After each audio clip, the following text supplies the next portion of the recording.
or if they were deluded, they would not preach in Jerusalem because the authorities would have brought the body out.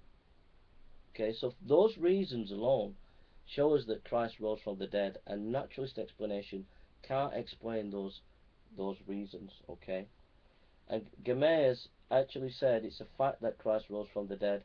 He never became a Christian, but he recognized the power of those evidences. Um, so we've only got a few more minutes. The arguments about we have to prove there is a God. We don't have to prove there is a God. There are good arguments for God, fine-tuned argument design. The issue here is historical evidence. We're looking at historical evidence, and the issue is, can miracles break through? Now, you don't have to believe in God or not believe in God. You have to be open-minded that, you know, something can break through history. Quantum mechanics tells you that quantum theory, um, a quantum mechanical understanding of the laws of nature implies that nothing is strictly impossible. Neil Shenunai, research chemist, and quoting physicist Michael Strauss. Basically, you know, a miracle is a possibility in terms of we don't know fully what goes on in nature when an event happens, uh, when a causal event happens within nature. Even Hume stated that. So we should be open to phenomenon and be willing to investigate miracles. And that's the issue with the skeptics. There are no criteria from the skeptics to investigate miracles. The only person who came up with the criteria was David Hume, and he had these 5 criteria of understanding, 5 or 6 criteria of understanding whether a miracle took place. When he investigated the miracles by the Jainists in the time of Pascal, he came to the conclusion that the miracles actually met his criteria. But he still didn't believe in the miracles. So even if you have a criteria, they won't believe. But the issue is that Dan Courtney and atheists don't have any criteria for assessing miracles, and we need to assess the miracles. We need to assess how. We need a criteria for assessing miracles. The issue about spiritual Jesus, quickly, that Paul didn't teach a that Paul didn't teach a physical resurrection. We hit that on the head by Dr. Gundry. He says, in this regard, Gundry's landmark study, this is Giesler quoting Gundry, in this regard, Gundry's landmark study of the word used for body, soma, made it quite clear that something physical is intended.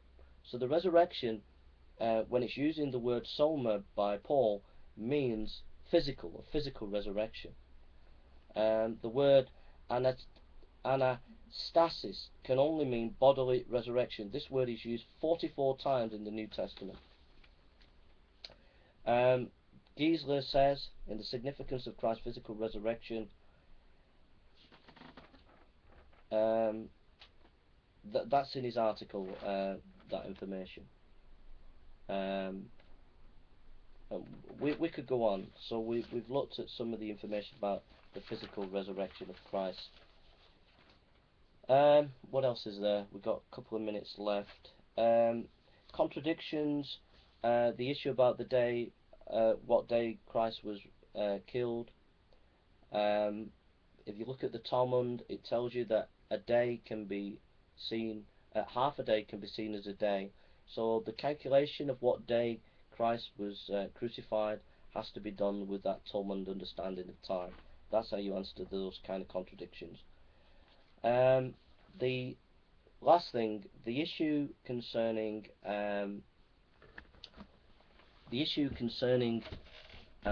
Joseph Smith and the Mormons.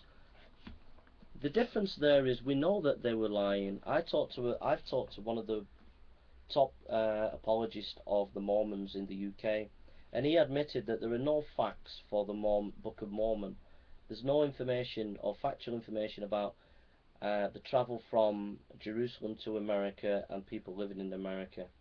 So we know that these witnesses are lying. Where there is tons of factual information about the Gospels, we, uh, Luke is mentioning people like Tiberius, Herod. He's mentions in the book of Acts 44 various characters and different offices in the Roman world, and gets it correct every time. So we know that these people are talking about their times, and we know all this historical information is correct.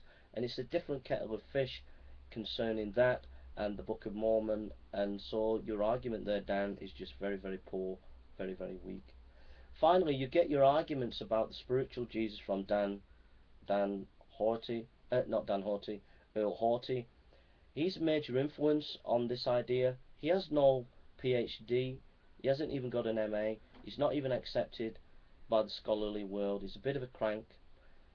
Richard Carrier, who promotes this, who's the main scholar, I have studied his work. I've looked at his sources. Every time I look at his sources, he gets his sources wrong. Okay, you're building an argument on very bad scholarship.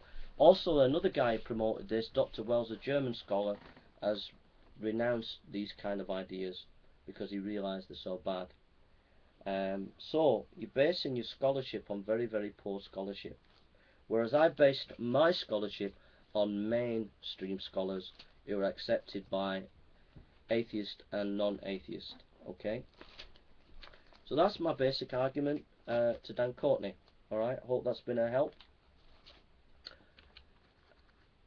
Also, I just want to say I've gone over my time, but I'll just for a few seconds on the issue of miracles.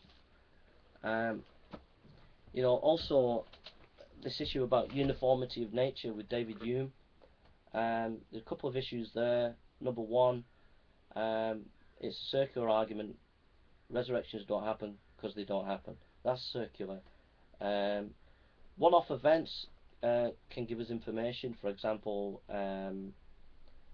the issue of the rise of the universe is a one-off event, but we can investigate that. Okay, it doesn't have to be a uniform thing that goes on and on repeatable, like in a scientific study, a repeatable scientific methodology. We can look at one-off events. So you can't use the uniformity of nature as an argument. Also, there are epistemological issues.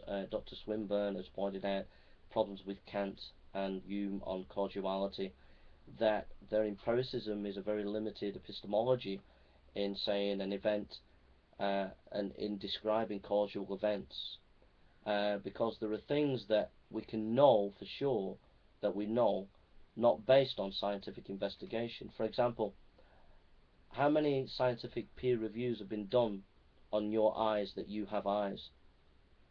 Nothing. But yet you know you've got eyes. So in other words, David Hume's empiricism lacks